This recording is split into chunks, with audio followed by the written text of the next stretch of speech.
Good morning. എണ്ണം കുറവാണല്ലോ. ഞാൻ 10 മിനിറ്റ് ലേറ്റ് ആയതുകൊണ്ട് നിങ്ങളും 10 മിനിറ്റ് ലേറ്റ് ആക്കുവാണോ? നമുക്ക് നമ്മൾ പഠിച്ചുകൊണ്ടിരുന്ന ആ യൂണിറ്റ് ഇന്ന് കംപ്ലീറ്റ് ആക്കാൻ നോക്കാം.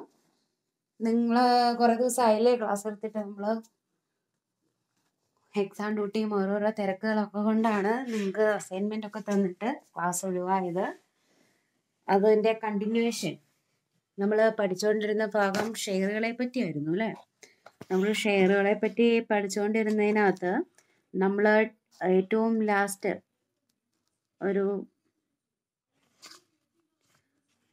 ഫിനാൻസ് ലോങ് ടൈം ഫിനാൻസുകളെ പറ്റിയാണ് പഠിക്കാൻ പോകുന്നത്. സോഴ്സ് ഓഫ് ഷോർട്ട് ടൈം ഫിനാൻസുകൾ, trade credit, bank credit, public deposit, retained earnings of factoring, commercial paper, inter cooperative ഡിപ്പോസിറ്റുകൾ. ഇനി അതിനകത്ത് റീറ്റൈൻഡ് ഏർണിങ്സ് എന്ന് പറഞ്ഞൊരു ഭാഗം, മൂന്നാമത്തേത് റീറ്റൈൻഡ് ഏർണിങ്സ്.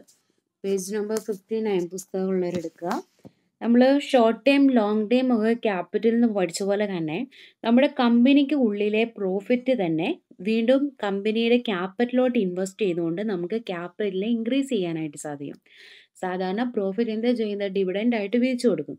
അതിൽ പ്ലഫിംഗ് ബാക്ക് ഓഫ് പ്രോഫിറ്റ് എന്ന് പറഞ്ഞാൽ കമ്പനി ഏൺ ചെയ്യുന്ന പ്രോഫിറ്റ് ബിസിനസ്സിലോട്ട് തന്നെ മുടക്കുന്നു. ഡിവിഡൻഡ് ആയിട്ട് വീതിച്ച് ഷെയർ ഹോൾഡേഴ്സിന് കൊടുക്കാതെ ബിസിനസ്സിലോട്ട് തന്നെ നമ്മൾ റിട്ടേൺ ചെയ്യുവാണ് ഇവിടെ.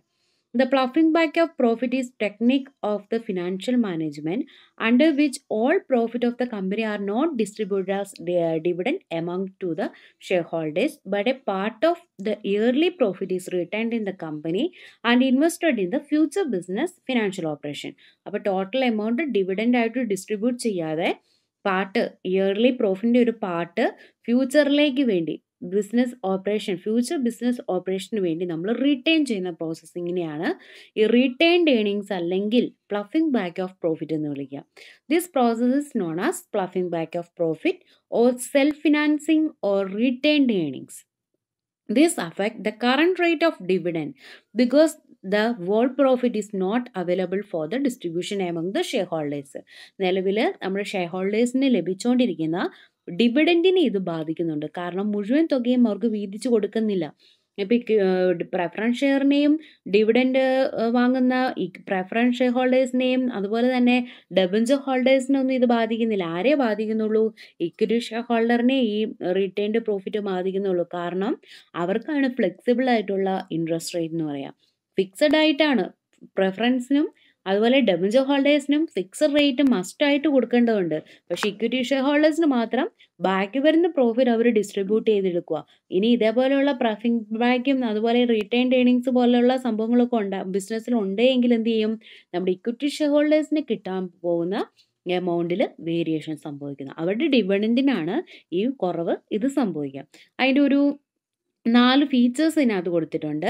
ഇതെന്ന് പറഞ്ഞാൽ അതായത് റീറ്റെയിൻഡ് ഏർണിങ്സ് എന്ന് പറയുന്നത് it is an internal source of finance which avoid any long time ഡെപ്റ്റ് and does not dilute the ownership.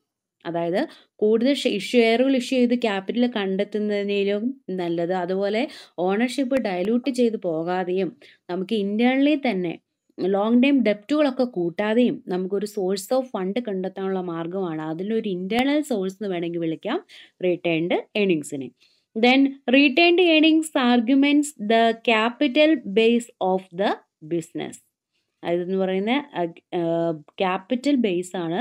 Retained earnings നമ്മുടെ ബിസിനസ്സിൻ്റെ ക്യാപിറ്റലിൻ്റെ ഫോർമാറ്റിൽ തന്നെ ക്യാപിറ്റലിൽ നിന്ന് അവർ അല്ലെങ്കിൽ അവർക്ക് കിട്ടുന്ന റിട്ടേൺ ആയിട്ടാണ് പ്രോഫിറ്റ് ഉണ്ടാകുന്നത്. അത് വീണ്ടും ക്യാപിറ്റലോട്ട് തന്നെ റിട്ടേൺ ചെയ്യുന്നതുകൊണ്ട് ഇതിനെ capital base of the business എന്ന് വിളിക്കാൻ സാധിക്കും. Then it paves the way for greater amount of new fund. പുതിയ ഫണ്ടുകൾ കണ്ടെത്താനുള്ള ഏറ്റവും ബെറ്റർ ആയിട്ടുള്ള വഴി ഇന്റേണൽ സോഴ്സ് ആണെന്ന് പറയുന്നു. And finally, it can be used as main source of fund without creating any charge against the asset of the company. അതായത് കൂടുതൽ ലയബിലിറ്റി ഒന്നും ക്രിയേറ്റ് ചെയ്യാതെ നമുക്ക് കൂടുതൽ ഓവർ ബേർഡൻ ഒന്നും തലയിൽ കെട്ടാതെ ബിസിനസ്സിന് ഈസി ആയിട്ട് കണ്ടെത്താൻ കഴിയുന്ന ഒരു സോഴ്സ് ഓഫ് ഫിനാൻസിങ് ആണ് പ്ലഫിംഗ് ബാക്ക് എന്ന് പറയുക. ഇനി ഈ പ്ലഫിംഗ് ബാക്കിൻ്റെയും അഡ്വാൻറ്റേജസ് ടു ദ കമ്പനിയും അഡ്വാൻറ്റേജസ് ടു ദ ഇൻവെസ്റ്ററും കൊടുത്തിട്ടുണ്ട്. അഡ്വാൻറ്റേജസ് മാത്രമേ കൊടുത്തിട്ടുള്ളൂ. അഡ്വാൻറ്റേജസ് ടു ദ കമ്പനിക്കകത്ത് 6 പോയിന്റ് കൊടുത്തിട്ടുണ്ട്. അതിൽ ഒന്നാമത്തേത് അതായത് കമ്പനി ഏൺ ചെയ്യുന്ന പ്രോഫിറ്റ് കമ്പനിയുടെ ക്യാപിറ്റലിലോട്ട് തന്നെ വീണ്ടും റീറ്റെയിൻ ചെയ്ത് കഴിഞ്ഞാൽ കമ്പനിക്ക് അതിൽ നിന്ന് കിട്ടുന്നത് എന്ത് നേട്ടങ്ങളാണെന്നാണ് ചോദിച്ചിരിക്കുന്നത്. അപ്പോൾ it is an economical method of financing. It is cost free source of fund. ശരിയല്ലേ? നമുക്കൊരു ഷെയർ ഇഷ്യൂ ചെയ്യണമെങ്കിൽ തന്നെ അതിൻ്റെ പുറകിൽ കുറേയധികം കോസ്റ്റുകൾ ഏൺ ചെയ്യുന്നുണ്ട്. ഒരുപാട് കോസ്റ്റ് വരുന്നുണ്ട്. ഇക്വിറ്റി ഷെയറിനാണെങ്കിലും പ്രിഫറൻസ് ഷെയറിനാണെങ്കിലും ഈ പണം കണ്ടെത്താൻ വേണ്ടി നമുക്കൊരു എമൗണ്ട് ചിലവാകുന്നുണ്ട്, കോസ്റ്റ് വരുന്നുണ്ട്. ബട്ട് പ്ലഫിംഗ് ബാഗിൻ്റെ കാര്യത്തിൽ മാത്രം നമ്മുടെ ബിസിനസ്സിൻ്റെ ക്യാപിറ്റലിനെ ഏൺ ചെയ്തിരിക്കുന്ന പ്രോഫിറ്റ് ആണ്. അത് വീണ്ടും ബിസിനസ്സിലോട്ട് എടുക്കുന്നതിൽ കോസ്റ്റ് എന്ന് പറയുന്നത് ഇല്ല എന്ന് പറയുന്നു. ആ ഫണ്ട് കണ്ടെത്താനുള്ള കോസ്റ്റ് കമ്പനിക്ക് വേണ്ട. ദെൻ രണ്ടാമത്, it ensure stable dividend policy. നമുക്ക് സ്റ്റെബിൾ ആയിട്ടുള്ള ഒരു ഡിവിഡൻഡ് പോളിസി നമുക്ക് ഉണ്ടാക്കാം. കാരണം പ്ലഫിംഗ് ബാക്ക് എപ്പോഴും ചെയ്യുന്നത് സർപ്ലസ് പ്രോഫിറ്റിൽ നിന്നാണ്. ഇപ്പൊ സർപ്ലസ് പ്രോഫിറ്റ് ഏൺ ചെയ്യുന്ന കാര്യത്തിൽ ഹ്യൂജ് പ്രോഫിറ്റ് ഒക്കെ വരുമ്പോഴാണ് ഇക്വിറ്റി ഷെയർ ഹോൾഡേഴ്സിന്റെ ഒക്കെ ഡിവൈഡ് ചെയ്യുന്ന പ്രോഫിറ്റിൽ വേരിയേഷൻ സംഭവിക്കുക. ഇപ്പം ഒരു 13% ശേഷം വരുന്ന പ്രോഫിറ്റ് മുഴുവനും ബിസിനസ്സിലോട്ട് റീഫണ്ട് ചെയ്യാൻ പറഞ്ഞു കഴിഞ്ഞാൽ അവർക്ക് ഏകദേശം സ്റ്റേബിൾ ആയിട്ടുള്ള ഒരു ഡിവിഡൻഡ് കിട്ടിക്കൊണ്ടിരിക്കും. അതുകൊണ്ട് പ്ലഫിംഗ് ബാക്ക് ഡിവിഡൻഡ് പോളിസിനെ സ്റ്റേബിൾ ആയിട്ട് നിലനിർത്താൻ സഹായിക്കുന്നു എന്ന് പറയുന്നു കമ്പനിയുടെ. Then it provide flexibility in the financial structure of the company. അവരുടെ ക്യാപിറ്റലിൽ ഫ്ലെക്സിബിൾ കൊണ്ടുവരുന്നു. അതായത് എപ്പോഴാവശ്യത്തിന് പണം വന്നാലും ഫസ്റ്റ് സോഴ്സ് ഇന്റേണൽ സോഴ്സിൽ പണം കണ്ടെത്തുന്നുണ്ടെങ്കിൽ അതിനകത്തൊരു ഫ്ലെക്സിബിലിറ്റി ഏൺ ചെയ്യാനായിട്ട് സാധിക്കും, ചേഞ്ച് വരുത്താനായിട്ട് സാധിക്കും എന്ന് പറയുന്നു. Then it improve the credit worthiness of the company. കമ്പനിയുടെ മുഴുവൻ ഇമേജ് ആണ് കൂടുന്നത്. കമ്പനിക്ക് ഹ്യൂജ് പ്രോഫിറ്റ് ഏൺ ചെയ്യുന്നതനുസരിച്ച് അവരത് പ്ലഫിംഗ് ബാക്ക് ചെയ്ത് ക്യാപിറ്റൽ ഏൺ ചെയ്യുന്നതനുസരിച്ച് ബിസിനസ് തന്നെ വൈഡ് അപ്പ് ചെയ്യുവാണ്, ഗ്രോ അപ്പ് ചെയ്യുവാണ്. അതുവഴിയായിട്ട് കമ്പനിയുടെ ക്രെഡിറ്റ് വർത്തിനെസ് കൂടുന്നു. ദെൻ സെക്കൻഡ് ലാസ്റ്റ് പോയിന്റ് പറയുന്നു, the policy of ploughing back of profit provide a cushion to absorb the shocks of business vicissitudes like depression. അതായത് ഇതേപോലുള്ള പ്ലഫിംഗ് ബാക്ക് പ്രോഫിറ്റുകൾ, ഇവ അതിനൊരു എക്സാമ്പിൾ പറഞ്ഞാൽ നമ്മളോട് നമ്മുടെ പേരൻസ് പറയും നമ്മുടെ കയ്യിൽ കിട്ടുന്ന പൈസ അടിച്ചു പൊളിച്ച് കളയാതെ അത്യാവശ്യം സേവ് ചെയ്ത് പോകണം. കാരണം എന്തെങ്കിലും ഒരു എമർജൻസി വരുമ്പോൾ എടുത്ത് യൂസ് ചെയ്യാൻ വേണ്ടി എന്ന് പറഞ്ഞ പോലെ ബിസിനസ്സിനെയും പറയുന്ന ഇതാണ്, കിട്ടുന്ന പ്രോഫിറ്റ് മുഴുവൻ ഡിവൈഡ് ചെയ്ത് ഡിസ്ട്രിബ്യൂട്ട് ചെയ്ത് കൊടുക്കാതെ അതിൽ നിന്നൊരു സോഴ്സ് ഓഫ് ഫണ്ട് എപ്പോഴും സ്വരൂപിച്ച് വെച്ചാൽ ഡിപ്രഷൻ പോലുള്ള പീരീഡിൽ എത്തുമ്പം ബൂം സ്റ്റേജും ഡിപ്രഷൻ സ്റ്റേജും ഉണ്ട് എക്കണോമിക് കണ്ടീഷനകത്ത്. അതിൽ ഡിപ്രഷൻ സ്റ്റേജ് മേ ബി ഈ ഒരു കാലഘട്ടത്തെ ഡിപ്രഷൻ സ്റ്റേജ് എന്ന് നമുക്ക് വിളിക്കാൻ പറ്റും. കൊറോണയൊക്കെ വന്നുകൊണ്ട് എല്ലാ പ്രോസസ്സിങ് ഏത് മേഖലയും ഡള്ളായി നിൽക്കുന്ന സമയമാണ്. അപ്പം ഇതേപോലെയുള്ള ഡിപ്രഷൻ പീരീഡുകളിൽ ഈ ബിസിനസ്സിന് എംപ്ലോയീസിന് സാലറി കൊടുക്കാനും അത് മറ്റു കാര്യങ്ങൾക്ക് വേണ്ടി വിനിയോഗിക്കാൻ വേണ്ടി ഇതേപോലുള്ള പ്ലഫിംഗ് ബാക്ക് ഓഫ് പ്രോഫിറ്റ് അവർക്ക് ഹെൽപ്പ് ചെയ്യുന്നുണ്ട്. അതുകൊണ്ടാണ് പറയുന്നത് കമ്പനിയെ സംബന്ധിച്ചിടത്തോളം ഇതൊരു കുഷ്യനാണ്. എന്തിനു വേണ്ടിയുള്ള കുഷ്യനാണ്? ഇതേപോലുള്ള ഡിപ്രഷൻ പീരീഡുകളിൽ കമ്പനീനെ ഉയർത്തിക്കൊണ്ടുപോരാനായിട്ട് സാധിക്കും എന്ന് പറയുന്നു. ദെൻ ലാസ്റ്റ് പോയിന്റ് പറയുന്നു, it is the best device in financing rationalisation സ്കീമുകൾ. അതായത് ഏറ്റവും ബുദ്ധിപരമായിട്ടുള്ള ബിസിനസ്സിന്റെ മൂവ്മെന്റിൽ ബെസ്റ്റ് ഡിവൈസ് ആയിട്ട് യൂസ് ചെയ്യാൻ പറ്റിയത് ഒന്നാണ് പ്ലഫിംഗ് ബാക്ക് എന്ന് പറയുക. അപ്പൊ കിട്ടുന്ന മുഴുവൻ ഷെയർ ഹോൾഡേഴ്സിനെ ഡിവൈഡ് ചെയ്ത് കൊടുക്കാതെ ഫ്യൂച്ചർ ആവശ്യത്തിന് വേണ്ടി ബിസിനസ്സിലോട്ട് പ്രോഫിറ്റ് റീഇൻവെസ്റ്റ് ചെയ്യുന്നത് കമ്പനിയെ സംബന്ധിച്ചിടത്തോളം എന്തുകൊണ്ടും നേട്ടമാണെന്ന് തന്നെയാണ് പറഞ്ഞു വയ്ക്കുക. ഇനി ഇൻവെസ്റ്ററിനെ സംബന്ധിച്ചിടത്തോളം ഈ പ്ലഫിംഗ് ബാക്ക് കൊണ്ട് എന്ത് നേട്ടമാണ് ഉണ്ടാകുന്നതെന്ന് പറയുന്നത് അതൊരു 3 പോയിന്റിലാണ് കൊടുത്തിട്ടുള്ളത്. The policy of ploughing back of profit ensure that the dividend will not be reduced and the investment is quite safe. അതായത് പ്ലഫിംഗ് ബാക്ക് ഉണ്ടാകുന്ന വഴിയായിട്ട് ഒരു കാരണവശത്താലും ഒരു ഇൻവെസ്റ്ററിന്റെ ഡിവിഡൻഡിന് കുറവ് വരുന്നില്ല. കാരണം പ്രിഫറൻസ് ഷെയർ ഹോൾഡറിനെയും ഡെബഞ്ചർ ഹോൾഡറിനെയും സംബന്ധിച്ചിടത്തോളം അവർക്ക് ഫിക്സഡ് റേറ്റ് കിട്ടും. ഇക്വിറ്റി ഷെയർ ഹോൾഡറിനെ സംബന്ധിച്ചിടത്തോളം അവരുടെ ഫ്ലെക്സിബിൾ ആണെന്ന് മാത്രമേ പറയുള്ളൂ. ഇപ്പൊ ഏത് സാഹചര്യത്തിലാണ് പ്ലഫിംഗ് ബാക്ക് വരുന്നത്? ഹ്യൂജ് സർപ്ലസ് ഏൺ ചെയ്യുന്ന സമയത്ത് ഒരുപാട് പ്രോഫിറ്റ് ബിസിനസ് ഏൺ ചെയ്തുകൊണ്ടിരിക്കുന്ന സമയത്താണ് ഇതേപോലുള്ള സ്കീമുകളിലേക്ക് നമ്മൾ പൈസ റിസർവ് ആയിട്ട് സൂക്ഷിക്കുക. അതുകൊണ്ട് ഒരു കാരണവശാലും ഇവരുടെ ഡിവിഡൻഡിനെ ഇത് ബാധിക്കത്തില്ല, അത് കുറയ്ക്കത്തില്ല ഒരിക്കലും. അമിതമായി കിട്ടിയല്ലാന്നുള്ളൂ ഷെയർ ഹോൾഡേഴ്സിന് എന്ന് പറഞ്ഞുകൊണ്ട് അവർക്ക് ഒരുപാട് കുറഞ്ഞു പോകുന്നില്ലെന്ന് പറയുന്നു. അവരുടെ ഇൻവെസ്റ്റ്മെന്റ് സേഫ് ആയിട്ട് തന്നെ മുന്നോട്ട് പോകാൻ ഹെൽപ്പ് ചെയ്യുന്നുണ്ടെന്ന് പറയുന്നു. രണ്ടാമത്തെ പോയിന്റ് പറയുന്നു, stable dividend policy enhances the market value of share. അതായത് കണ്ടിന്യൂസ് ആയിട്ട് പ്രോഫിറ്റ് ഏൺ ചെയ്യുന്ന കമ്പനി അവർ കണ്ടിന്യൂസ് ആയിട്ട് സർപ്ലസ് പ്രോഫിറ്റ് ഏൺ ചെയ്തുകൊണ്ടിരിക്കുക. അങ്ങനെ ഒരു സാഹചര്യത്തിൽ സർപ്ലസ് പ്രോഫിറ്റ് 30% അവർ പ്ലഫിംഗ് ബാക്കിലേക്ക് മുടക്കി കഴിഞ്ഞാൽ കണ്ടിന്യൂസ് ആയിട്ട് ഏകദേശം ഒരു സ്റ്റേബിൾ ആയിട്ടുള്ള ഡിവിഡൻഡ് ആണ് ഇക്വിറ്റി ഷെയർ ഹോൾഡേഴ്സിന്റെ കയ്യിലോട്ട് കിട്ടിക്കൊണ്ടിരിക്കുന്നത്. ഏകദേശം സ്റ്റേബിൾ. അത് മാർക്കറ്റിൽ നമ്മുടെ ഷെയറിന്റെ വാല്യൂവിനെ എന്താ പറയുന്നത് സ്റ്റേബിൾ ചെയ്ത് കൊണ്ടുപോകുന്നുണ്ട്. അതായത് നമ്മുടെ ഡിവിഡൻഡ് ഗെയിൻ ചെയ്യുന്ന അടിസ്ഥാനത്തിലാണ് മാർക്കറ്റിൽ ഇപ്പോൾ ഒരു ഷെയറിന് ഇത്ര രൂപ 10% ഡിവിഡൻഡ് അത് കണ്ടിന്യൂസ് ആയിട്ട് 10% ആണെങ്കിൽ മാർക്കറ്റിൽ അവരുടെ ഷെയറിന്റെ വാല്യൂ ഇടിഞ്ഞു പോകാതെ ഹെൽപ്പ് ചെയ്യും. ഈ 10% എന്നുള്ളത് 8% ഡിവിഡൻഡിന്റെ കുറവനുസരിച്ച് മാർക്കറ്റിൽ ഷെയറിന്റെ വാല്യൂവും കുറഞ്ഞു പോകും. അപ്പോൾ ഇതേപോലുള്ള സ്റ്റേബിൾ ആയിട്ടുള്ള ഡിവിഡൻഡ് പോളിസി മാർക്കറ്റിൽ ഷെയറിന്റെ വാല്യൂ ഇടിഞ്ഞു പോകാതെ ഹെൽപ്പ് ചെയ്യുന്നുണ്ടെന്ന് പറയാം. അപ്പം ഇൻവെസ്റ്ററിനെ സംബന്ധിച്ചിടത്തോളം അത് മറിച്ച് വിൽക്കണമെന്ന് തോന്നുമ്പോൾ പോലും അവർക്ക് നഷ്ടം ഉണ്ടാകത്തില്ല എന്നാണ് ആ പോയിന്റോടെ വിവരിക്കുന്നത്. ദെൻ ലാസ്റ്റ് പോയിന്റ് പറയുന്നു, the increased value of share enable the equity share holders to borrow money from banks against the security of such share. ഇപ്പോൾ ഷെയറിന്റെ വാല്യൂ ഇപ്പോൾ കൂടുക, ഡിവിഡൻഡ് ഒക്കെ നല്ല രീതിയിൽ കിട്ടുകൊണ്ടിരിക്കുക, ഷെയറിന്റെ വാല്യൂ അങ്ങ് കൂടിയാൽ തന്നെ നല്ല പേരും പ്രസിദ്ധിയും സമൂഹത്തിൽ നല്ലൊരു സ്റ്റാറ്റസ് നമ്മുടെ ബിസിനസ് സ്ഥാപനത്തിന് ഉണ്ടാകും തോറും അവിടെ ഷെയറിന്റെ ഒക്കെ ഇമേജ് കൂടി വരും. അപ്പൊ അതുവഴിയായിട്ട് ഈ ഇൻവെസ്റ്ററിന് വേണമെങ്കിൽ ഈ ഷെയറിന്റെ ഡോക്യുമെന്റ്സ് ഈടാക്കിക്കൊണ്ട് അവർക്ക് ബാങ്കുകളിൽ നിന്ന് വേണമെങ്കിൽ ബോറോവിങ്സ് നടത്താം, പേഴ്സണൽ ബോറോവിങ്സ് നടത്താൻ വരെ സാധിക്കുമെന്ന് പറയുന്നു. അപ്പൊ ഇൻവെസ്റ്ററിനെ സംബന്ധിച്ചിടത്തോളം എന്തൊക്കെയാണ്, അവരുടെ ഡിവിഡൻഡിന് റെഡ്യൂസ് ഒന്നും സംഭവിക്കുന്നില്ല, അവർക്ക് സ്റ്റെബിൾ ആയിട്ടുള്ള അവരുടെ ഷെയറിന്റെ മാർക്കറ്റ് വാല്യൂ സ്റ്റെബിൾ ആയിട്ട് തന്നെ നിന്ന് പോകുന്നു. അതുപോലെ തന്നെ അവർക്ക് ഇത് സെക്യൂരിറ്റി, ഷെയറിന്റെ ഡോക്യുമെന്റ് സെക്യൂരിറ്റിയായി വെച്ചുകൊണ്ട് ബോറോവിങ്സ് ഒക്കെ ബാങ്കുകളിൽ നിന്ന് സ്വീകരിക്കാം. കാരണം നല്ല ഡിവിഡൻഡ് പോളിസിയും നല്ല ഷെയർ സമൂഹത്തിൽ അല്ലെങ്കിൽ ലിസ്റ്റിംഗ് സൊസൈറ്റിയിൽ ഷെയറിന്റെ മാർക്കറ്റിൽ നമുക്ക് നല്ല ഷെയറിന്റെ നല്ല ഡിമാൻഡ് ഉണ്ടെങ്കിൽ അത് വെച്ചുകൊണ്ട് നമുക്ക് ഈടാക്കിക്കൊണ്ട് ലോണുകൾ വരെ സ്വീകരിക്കാനായിട്ട് സാധിക്കും എന്ന് പറയുന്നു. അപ്പൊ പ്ലഫിംഗ് ബാക്ക് എന്തുകൊണ്ടും നല്ലത്, ബെറ്റർ എന്ന രീതിയിൽ തന്നെയാണ് പറയുക. ഓക്കെ, അപ്പൊ ഇനി innovative source of finance, new innovative source of finance. ഇത്രയും നേരം നമ്മൾ സംസാരിച്ചുകൊണ്ടിരുന്നത് ഒരു സാധാരണ ഒരു ബിസിനസ് സ്ഥാപനത്തിൽ വർഷങ്ങളായിട്ട് ട്രഡീഷണൽ ആയിട്ട് നടന്നുകൊണ്ടിരിക്കുന്ന സോഴ്സ് ഓഫ് ഫിനാൻസിങ്ങുകളെയാണ്. ഇക്വിറ്റി ഷെയറും പ്രിഫറൻസ് ഷെയറും ഡെബഞ്ചറും ബോണ്ടും ഇപ്പൊ പറഞ്ഞ പ്ലഫിംഗ് ബാക്കും ഇതെല്ലാം കണ്ടിന്യൂസ് ആയിട്ട് വർഷങ്ങളായിട്ട് നടന്നു വരുന്നത്. ഇനി പുതിയ രീതിയിൽ ഇന്നോവേറ്റീവ് ഐഡിയകളിൽ സോഴ്സ് ഓഫ് ഫിനാൻസ് ഇപ്പോൾ ഇറങ്ങിയിട്ടുണ്ട്, പുതിയ ഇന്നോവേറ്റീവ് ആയിട്ടുള്ള രീതികളിൽ. അതിൽ ഒന്നാമത്തേത് വെഞ്ചർ ക്യാപിറ്റലാണ്. വെഞ്ചർ ക്യാപിറ്റൽ എന്ന് പറഞ്ഞാൽ collected form of capital, pooling of capital എന്നൊക്കെ പറയാം. ഇപ്പം ഒരു കമ്പനി സ്റ്റാർട്ട് ചെയ്തിട്ട് അവർക്ക് ഇനീഷ്യലി ക്യാപിറ്റൽ ഒരു 10 ലക്ഷം രൂപ വേണം, അത് ഒരുമിച്ചെടുക്കാനുള്ള ഒരു അവസ്ഥ അയാൾക്കില്ല. അപ്പോൾ അയാൾ വെഞ്ചർ ക്യാപിറ്റലുകൾ സ്വീകരിക്കും. വെഞ്ചുലിസ്റ്റ് എന്ന് പറഞ്ഞാൽ അവർ കളക്ടിങ് ഫോം ഓഫ് ക്യാപിറ്റൽ. അതായത് ഏകദേശം ഇതിനകത്ത് ഇപ്പോൾ കൊടുത്തിരിക്കുന്നത് venture financing is the process whereby fund are pooled in for a period of around 10 year. 10 വർഷത്തിനുള്ളിലാണ് ഈ പൈസ അവർ കളക്ട് ചെയ്ത് എടുക്കുക. ദെൻ അതിനകത്ത് ഇൻവെസ്റ്റ് ചെയ്യുന്ന ആൾക്കാരെ 3 അല്ലെങ്കിൽ 5 വർഷത്തേക്കായിരിക്കും അവർ ഇൻവെസ്റ്റ് ചെയ്യുക. അതിനകത്തോട്ട് അവർ പ്രതീക്ഷിക്കുന്ന റിട്ടേൺ ഹൈ റിട്ടേൺ ആണ്. ഏറ്റവും കൂടുതൽ റിസ്ക് ഉള്ള ക്യാപിറ്റൽ എന്ന് വിളിക്കാൻ പറ്റിയത് വെഞ്ചർ ക്യാപിറ്റലാണ്.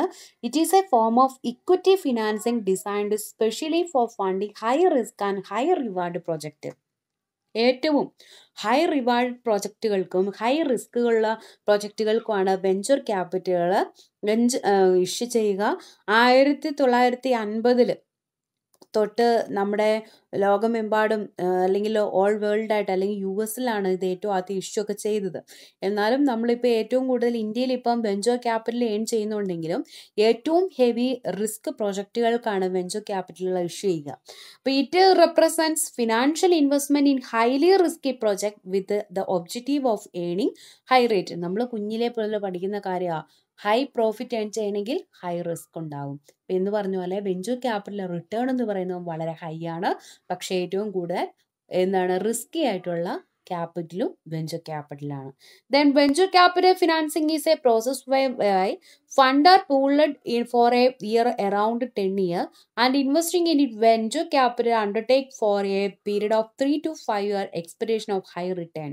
അപ്പോൾ 10 വർഷം കൊണ്ടാണ് ഇവർ ഈ ക്യാപിറ്റൽ കോടികളായിരിക്കും ഇവർ കളക്ട് ചെയ്യാൻ പോകുന്നത്.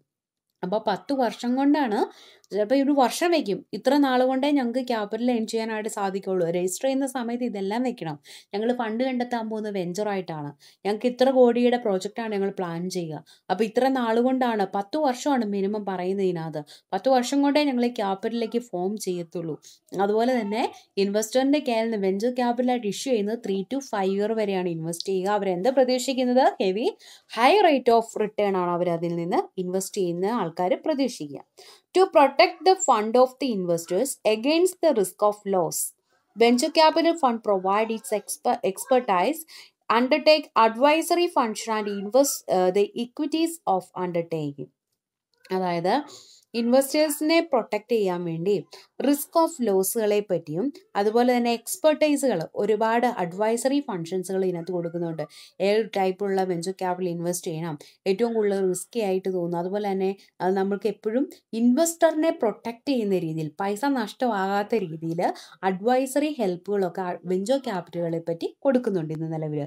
SEBI defined venture capital as A fund established in the form of trust or A company having a dedicated pool of capital which raises money through loan, donation, issue of security or unit or case may be, and make or process to invest in accordance with this regulation.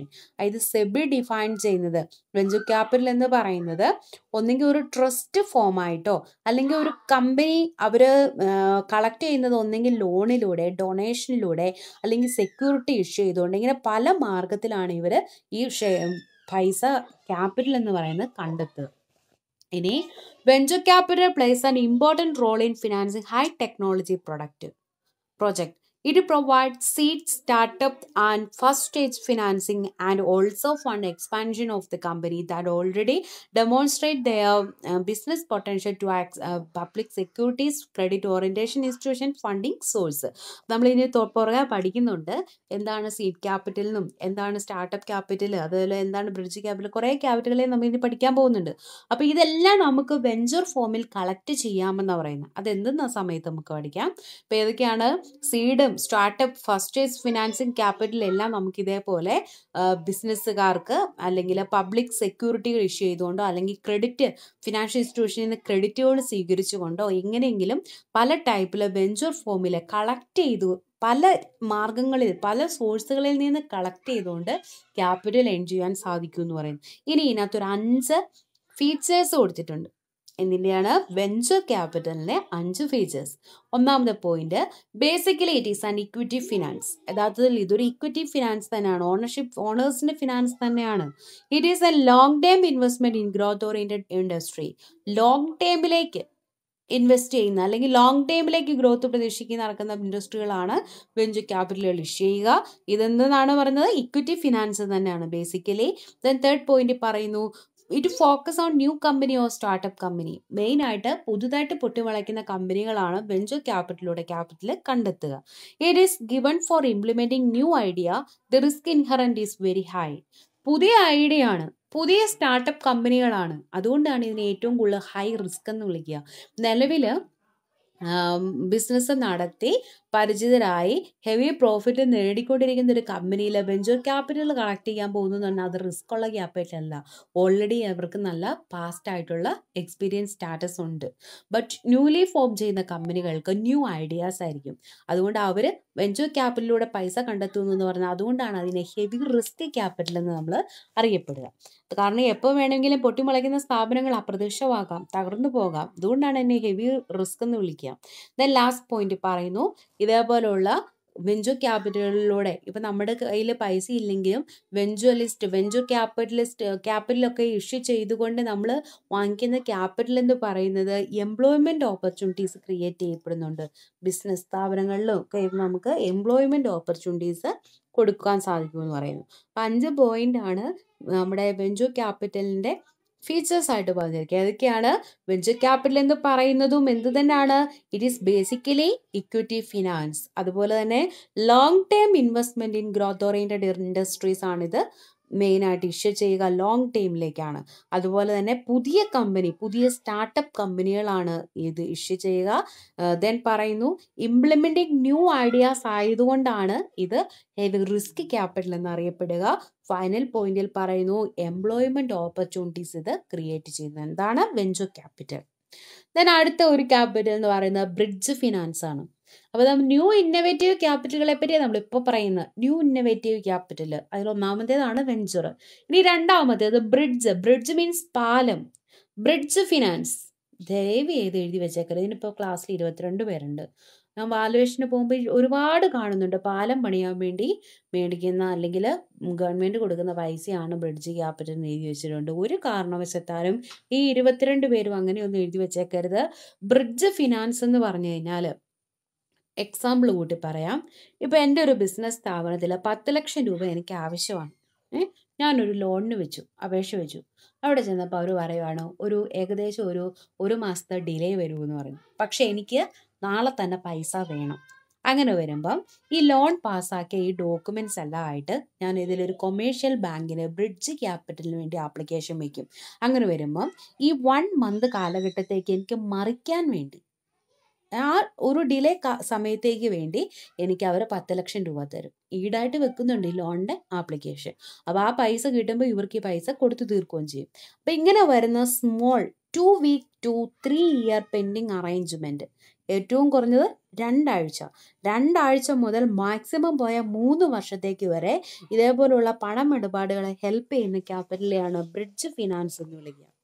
There is usually a time gap between the date of sanctioning of a term loan and its disbursement by financial institution to the concerned borrowing firm.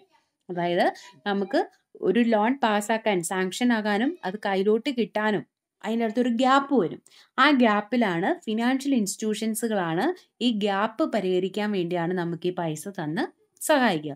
The reason for such delay include legal formality for creation of mortgage, application of submission, proceeding and like. ഇപ്പം നമുക്കൊരു ആധാരം വെച്ചൊരു loan എടുക്കാൻ വേണ്ടി പോകണം, പട്ടയം വെച്ച് loan എടുക്കാൻ പോകണം. അതിന് ഒരുപാട് പ്രൊസീഡിങ്സ് ഉണ്ട്. നമുക്ക് ഒരുപാട് ഡോക്യുമെന്റ്സുകളും ഒരുപാട് രേഖകളും ഒക്കെ ഹാജരാക്കേണ്ടി വരും. പക്ഷെ ലോൺ കിട്ടും, അതിനെന്താണ് താമസം വരും. ആ താമസ സമയത്ത് പണം ഇടപാട് ബിസിനസ് സ്ഥാപനങ്ങളിലൊക്കെയാണ് എന്താണ് ഡേ ടു ഡേ ഫണ്ട് ആവശ്യമാണ് working ക്യാപിറ്റലായിട്ട്.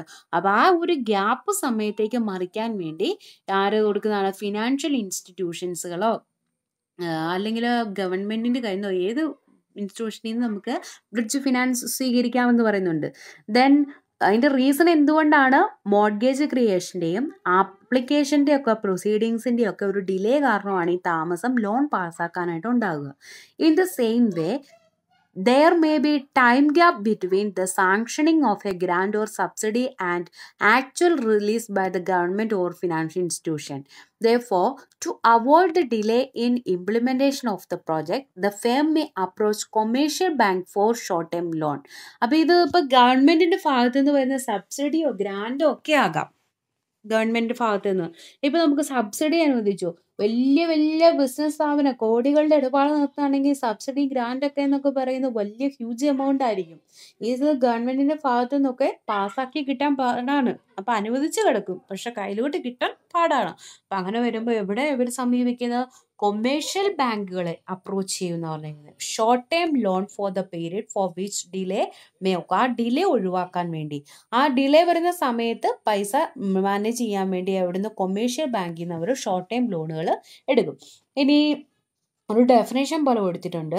A bridge loan is A type of short time loan typically taken out for a 2 weeks to 3 years pending the arrangement of larger or long term financing. The arrangement of larger or long term financing. അപ്പോൾ അതാണ് main word കേട്ടോ. അപ്പോൾ അല്ലെങ്കിൽ ഇതും എഴുതാം, there is a gap between sanctioning and disbursement of amount. There is a gap between sanctioning and disbursement of amount.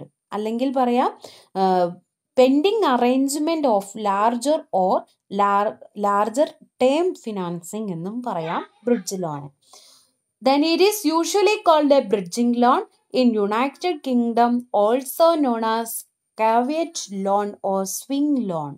Swing ചിറക്, swing loan അല്ലെങ്കിൽ caveat loan എന്നും US അറിയപ്പെടുന്നുണ്ട്. ഇപ്പൊ bridge capital, what is bridge capital, what is bridge finance, bridge കൂട്ടി എന്ത് വന്നാലും നിങ്ങൾ ഓർത്തോണം ഗ്യാപ്പ്.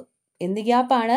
ഒരു ലോൺ പാസ്സാക്കാനും കയ്യിലോട്ട് കിട്ടാനുമുള്ള ആ ഒരു ഗ്യാപ്പ് സമയത്തേക്ക് പൈസ മറിക്കാൻ വേണ്ടി കൊമേഴ്ഷ്യൽ ബാങ്കുകൾ ഷോർട്ട് ടൈം ഫണ്ടുകൾ പ്രൊവൈഡ് ചെയ്യുന്നതിനെയാണ് ബ്രിഡ്ജ് ഫിനാൻസ് എന്ന് വിളിക്കും. എന്തായാലും ഓരോന്നോടെ പറഞ്ഞിട്ട് നിർത്താം. അടുത്തെന്ന് പറഞ്ഞാൽ ലീസിംഗ് ആണ്. നിങ്ങൾ ഫസ്റ്റ് ഇയറിലൊക്കെ പഠിച്ചാണ്. What is leasing? ലെസറും ലെസിയും തമ്മിലുള്ള ഒരു എഗ്രിമെന്റ്. ആ ഒരു എഗ്രിമെന്റ് എന്ന് പറയുന്നതും ലീസ് ഫിനാൻസിങ് എന്ന് പറയുന്നത്. Leasing is A unique form of intermediate term financing. A lease is an arrangement in which owner of the asset called a lessor and grants to the firm or person called lessee the use of the property for a specified period or an arrangement sum of rent. It is contract between lessor and lessee four specific asset. അപ്പം എന്താണ് leasing എന്നാണ് ആദ്യം പറഞ്ഞിരിക്കുന്നത്. ലെസറും ലെസിയും തമ്മിൽ, lesser ഓണറും lessee കടം വാങ്ങിക്കുന്ന റെന്റിന് മേടിക്കുന്ന ആളും ഇവർ തമ്മിലുള്ള ഒരു എഗ്രിമെന്റിൽ ഒരു അസറ്റ് ഇത്ര നാളത്തേക്ക് ഉപയോഗിക്കാൻ കൊടുക്കുന്നു എന്നുള്ള ഒരു എഗ്രിമെന്റ് അവർ തമ്മിൽ. In other word, leasing arrangement provide an enterprise with the use and control over asset without receiving the title to them. അതായത് അവർ ക്യാഷ് കൊടുത്ത്, ഇപ്പൊ 10 ലക്ഷം രൂപയുടെ ഒരു മിഷൻ ലീസിന് എടുത്തു. അപ്പോൾ 10 ലക്ഷം കൊടുക്കാതെ മാസം മാസം റെന്റ് കൊടുത്തുകൊണ്ട് നമുക്കത് ഉപയോഗിക്കാൻ സാധിക്കുന്നു. The return agreement is signed by the lessor and lessee. Thus the lease finance mode of finance industrial project whereby an asset is not purchased from the market available for use in charge of lease rental. International accounting standard defined lease is an agreement whereby lessor conveys to the lessee in return for rent the right to use the asset. അപ്പൊ അതെന്തുകൊണ്ട് ഇവിടെ പറഞ്ഞു എന്ന് ചോദിച്ചാൽ, നമ്മുടെ business സ്ഥാപനത്തിൽ ഫിനാൻസിന്റെ ആരാ നമ്മൾ പറഞ്ഞുകൊണ്ടിരുന്നത്, അവിടെ എന്തിനാ ലീസ് കൊണ്ടുവന്നതെന്ന് ചോദിച്ചാൽ 10 ലക്ഷം രൂപ ഇപ്പം എടുക്കാൻ നമ്മുടെ കയ്യിലില്ല. അങ്ങനെ വരുമ്പം നമുക്ക് എങ്ങനെ സാധനം എടുക്കാം? ലീസിങ്ങിന് എടുക്കാം. അങ്ങനെ വരുമ്പോൾ നമുക്ക് 10 ലക്ഷം ലാഭിക്കാം. അപ്പം അതും ഒരു സോഴ്സ് ഓഫ് ഫണ്ടായിട്ട് നമ്മൾ കണ്ടെത്തുക. ബിസിനസ് സ്ഥാപനങ്ങളിൽ പുതിയ ഇന്നോവേറ്റീവ് ഐഡിയ ആയിട്ട് കണ്ടെത്തിയിരിക്കുന്ന ഒരു ഫിനാൻസിങ് ആണ് ലീസിങ് ഫിനാൻസ് എന്ന് പറയുക. നമ്മുടെ ബിസിനസ് സ്ഥാപനത്തിൽ ബൾക്ക് എമൗണ്ട് രൂപ കൊടുത്തുകൊണ്ട് ഒരു അസറ്റ് പർച്ചേസ് ചെയ്യാൻ പറ്റാത്ത സാഹചര്യങ്ങളിൽ നമുക്ക് ഇതേപോലെ ലീസിങ്ങിന് എടുത്തുകൊണ്ട് പൈസ ലാഭിക്കാം എന്ന് പറയുന്നു. ദെൻ ഈ ലീസിങ് എന്ന് പറയുന്ന 2 രീതിയിലുണ്ട്. ഫിനാൻഷ്യൽ ലീസും ഉണ്ട്, ഓപ്പറേറ്റിംഗ് ലീസും ഉണ്ട്. ഫിനാൻഷ്യൽ ലീസിന്റെ പ്രത്യേകത lessor title of the asset ആ എൻഡിങ് പീരീഡിൽ കൈമാറുന്നു എന്നുള്ളതാണ്. അതായത് ഇപ്പോൾ ഒരു 10 വർഷത്തെ ഉപയോഗിക്കുന്ന 10 വർഷത്തേക്കുള്ള റെന്റ് എമൗണ്ട് കൊടുക്കുന്നു. 10 വർഷം കഴിയുമ്പോൾ അയാളൊരു ബാർഗെയിൻ പൈസയ്ക്ക് വില പേശിക്കൊണ്ട് ഒരു ബാർഗെയിൻ പൈസയ്ക്ക് അവരൊരു ബൾക്ക് എമൗണ്ട് മേടിച്ചുകൊണ്ട് 10 വർഷം കഴിയുമ്പോൾ ഇയാൾ ലെസിക്ക് ആ വസ്തു സ്വന്തമായിട്ട് കൊടുക്കുകയാണ് ഫിനാൻഷ്യൽ ലീസിങ്ങിനകത്ത്. എന്നാൽ ഓപ്പറേറ്റിംഗ് ലീസിങ്ങിനകത്ത് അങ്ങനെയല്ല. എത്ര വർഷത്തെ ഉപയോഗിക്കാനാണോ അതിനുശേഷം ലെസർ ആ വസ്തു എടുത്തുകൊണ്ട് പോവുകയാണ് തിരികെ. അവരവിടെ ഒരു ബാർഗെയിൻ വിലയിട്ട് ലെസിക്ക് കൊടുക്കുന്നില്ല, ഓണർഷിപ്പ് കൈമാറുന്നില്ല. അപ്പം അങ്ങനെ 2 ലീസിങ്ങിനെ പറ്റിയും പറഞ്ഞിട്ടുണ്ട്. ഡിവൈഡ് ചെയ്തിരിക്കുന്ന 2 ഫിനാൻഷ്യൽ ലീസും ഓപ്പറേറ്റിംഗ് ലീസും. അപ്പം നമ്മുടെ സ്ഥാപനങ്ങളിൽ, ബിസിനസ് സ്ഥാപനങ്ങളിൽ പൈസയുടെ ഷോർട്ടേജ് ഉണ്ടാവുന്ന സമയങ്ങളിൽ ഇതേപോലുള്ള ലീസിങ്ങിന്, റെന്റിന് അസറ്റ് ഉപയോഗിക്കാം എന്നുള്ള ഒരു ഓപ്ഷനാണ് ഇതിലൂടെ പറയുക. ഇനി നമുക്കൊരു higher purchase, seed capital, factory ഇനിയുണ്ട് കുറേ എടുക്കാം. ഓക്കെ, എന്നാൽ നമുക്ക് ഇത്ര മതി. അപ്പോൾ ഇന്ന് എടുത്തത് പ്ലഫിംഗ് ബാക്ക് ഓഫ് പ്രോഫിറ്റ്, അതുപോലെ തന്നെ പ്രധാനപ്പെട്ട ഒന്നാണ്. രണ്ടല്ല, ഇപ്പം ഇന്ന് എടുത്ത മുഴുവൻ പ്രധാനപ്പെട്ടാണ്. വെഞ്ചർ ക്യാപിറ്റൽ ചോദിക്കാം, ബി പാർട്ടിലും ചോദിക്കാം. ബി പാർട്ടിലൊക്കെ ഇൻഡയറക്റ്റ് മീൻസ് ഇങ്ങനെ ചോദിക്കാം, ഒരു ഫേം വെഞ്ചർ ക്യാപിറ്റൽ കളക്ട് ചെയ്യുന്നത് നല്ലതാണോ അല്ലയോ, അല്ലെങ്കിൽ വെഞ്ചർ ക്യാപിറ്റലിനെ പറ്റിയുള്ള അഭിപ്രായം എക്സ്പ്ലെയിൻ ചെയ്യാമെന്നൊക്കെ ചോദിക്കാം നിങ്ങളോട്. അപ്പോൾ ഇത് നന്നായിട്ട് പഠിക്കണം. വെഞ്ചർ ക്യാപിറ്റൽ, അതുപോലെ ബ്രിഡ്ജ് ഫിനാൻസ് മിക്കപ്പോഴും എ പാർട്ട് ക്വസ്റ്റൻ ആയിട്ട് കണ്ടിട്ടുള്ളതാണ്. Then leasing. അപ്പോൾ ഇത്രയും പഠിപ്പിച്ച കാര്യങ്ങൾ പഠിക്കുക കേട്ടോ. അപ്പോൾ ഓക്കെ, എന്നാൽ